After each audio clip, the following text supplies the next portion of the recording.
Welcome back here to the Twin Cities Film Fest Red Carpet. I'm your host, Blythe Whaley, and alongside me is Lane Stanley, and we're so glad you're here. Thanks for being here. Yeah, thank you. So glad to be here. And so, of course, we have to talk about your film, Boifriend, and we're excited to. But can you tell us a little bit about it so we can all be clued in? Sure. So, Boyfriend is a short film telling the story of a gay cis woman who brings her trans boyfriend home to meet her father. And he's very accepting and great, and then they realize it's because he sees her as being in a straight relationship now. And, and how difficult was that making this story come to life on the screen? It was a pretty smooth process, but it was very collaborative.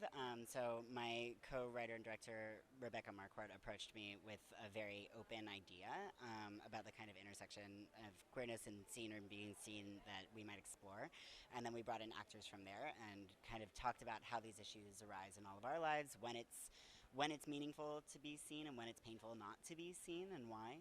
And so we developed the story alongside them. So we did a lot of drafts of the script, and then we were ready to shoot, and it was a pretty beautifully smooth process. When you have buy-in from great collaborators, that makes things a lot easier.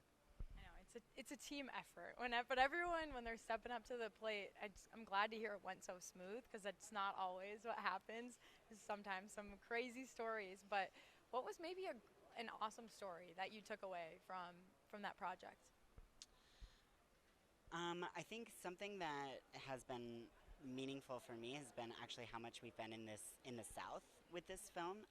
So we got to play in California and New York and Chicago, and that was all great. But we went to like Birmingham and Mississippi, and obviously Minnesota's not the South. But like we played outside of major cities, and we kind of made it thinking that it was a kind of inside queer community story in a lot of ways, right? Of kind of demarcating what kind of queer someone is.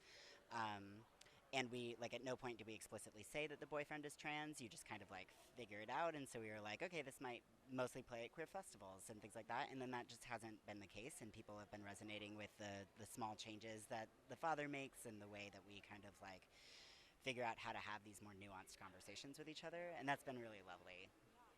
And since you've seen it play in festivals, what is something? Has anyone come up to you, said something? How has that experience been with maybe getting to see some feedback?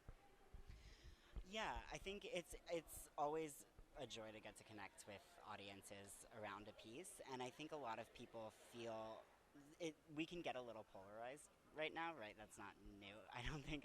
But like, I think for a lot of people, they want to be better queer allies, and they don't necessarily know how, and they don't know where to start, and they feel like if it's rude to ask, then they really don't know where to start, right? And so I think like a big part of our film was seeing the father make this kind of 2% change towards being more understanding.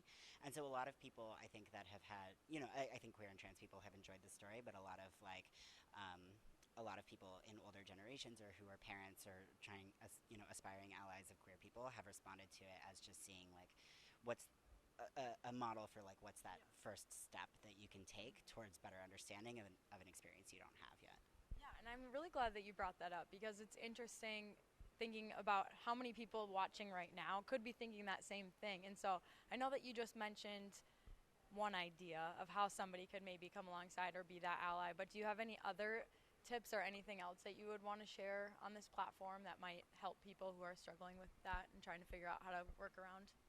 Yeah, absolutely. I think so much. I mean, part of obviously as filmmakers, we believe that representation is important, and I think that it goes beyond what movies you're watching, but also like what podcasts are you listening to, and what social media creators are you following, what artists are you following, and who are you reading, right? And like, I think just taking a look at like what is the content that I bring into my brain on a daily basis across all of the mediums that I do that in, and who's creating that content, and how many, is there a way that I can pick up one more queer author in my book club this year than I did before, or try listening to a podcast from a perspective that, like a trans podcast or something, and so even if it feels stressful or not accessible to like approach the queer people in your life and be like, explain queerness to me, because often that like doesn't go great, right? And it doesn't feel good as a queer person to be like doing that education all the time.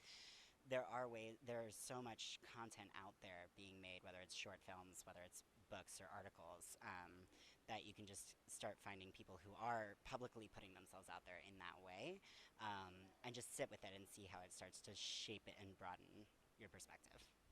It's wild when we think about how much is out there in the universe, whether that's online or just literature in general. Yeah. That's crazy. But good point for everyone listening that might be wondering how they can help. But is anything else coming up for you in filmmaking? Are you looking to do any more here? Yeah, so I have two films that will be coming out next year, or hitting the festival circuit next year. One is a short documentary called Quentin Blue.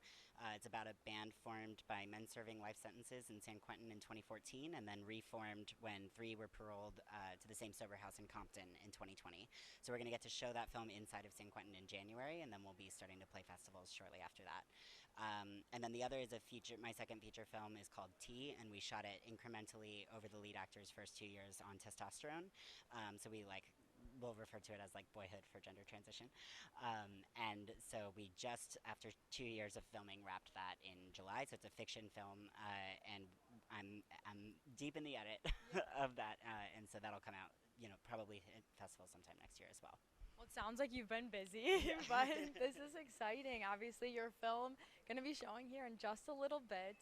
But Boifriend, Lane Stanley, thank you for being here with me. Thank you so much. You guys, more awesome filmmakers coming up next on our Twin Cities Film Fest red carpet. Make sure you're sticking by.